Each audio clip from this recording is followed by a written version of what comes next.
Hello, today I'm going to read Judy Blume's Tales of a Fourth Grade Nothing. A couple of words that I'm going to review before I start reading. The first one is racket. A racket is a loud, unpleasant noise. Sometimes you hear the word racket like a tennis racket when you're playing tennis, but that's not the kind of racket that they're using here. So this is when something is really noisy. Sometimes they'll say, "Stop that racket," or those kids are making a loud racket behind the mom's back as she works on the computer. Measly. Measly means few, barely enough, small, a small morsel. So for example, if your brother ate the last piece of cake and you said, "Hey, is there any cake left?" And he's like, "Yeah, it's right there on the plate for you." And you look and you're like, "What? Those little bits of crumbs, those measly crumbs you left for me?"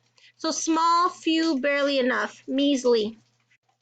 And then the last word is vanish. It means to make disappear. So in the picture, you see a magician, and it looks like he might have done a little spell, maybe abracadabra, and poof, it's no longer there. It has disappeared or it has vanished. So to vanish something means to make something disappear. So Judy Blume's Chapter 1, Tales of a Fourth Grade Nothing.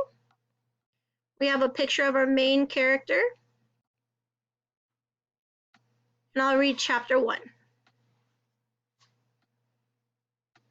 Chapter 1, The Big Winner. I won dribble at Jimmy Fargo's birthday party.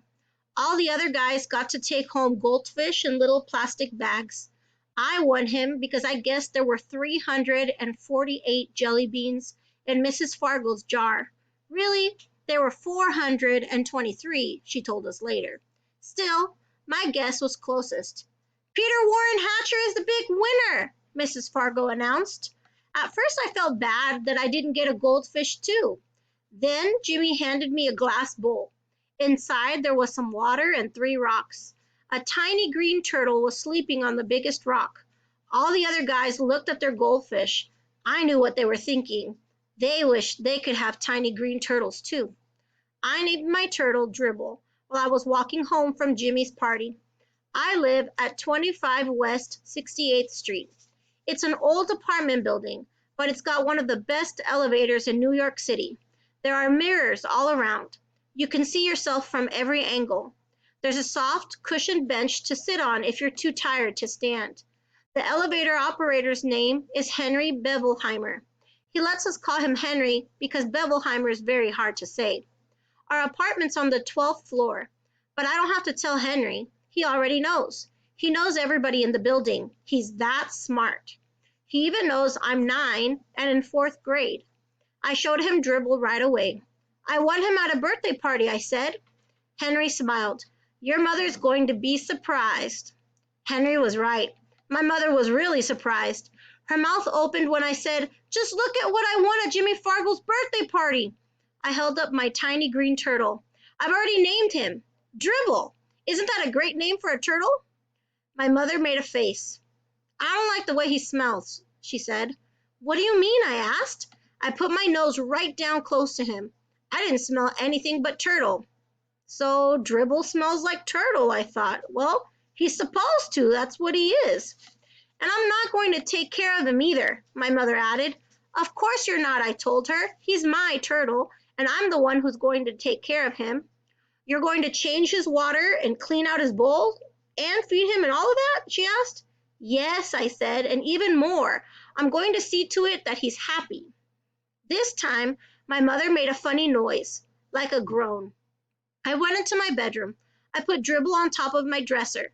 I tried to pet him and tell him he would be happy living with me, but it isn't easy to pet a turtle. They aren't soft and furry, and they don't lick you or anything. Still, I had my very own pet at last. Later, when I sat down at the dinner table, my mother said, "I smell turtle. Peter, go and scrub your hands."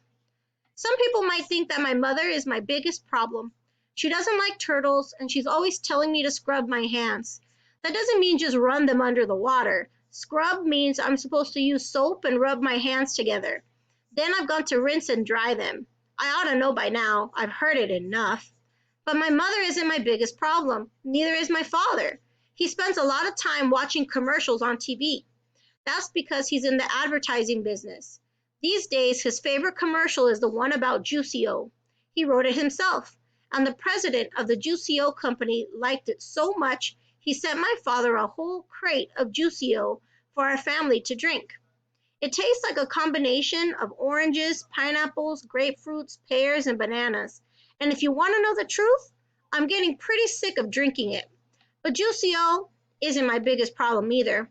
My biggest problem is my brother, Farley Drexel Hatcher.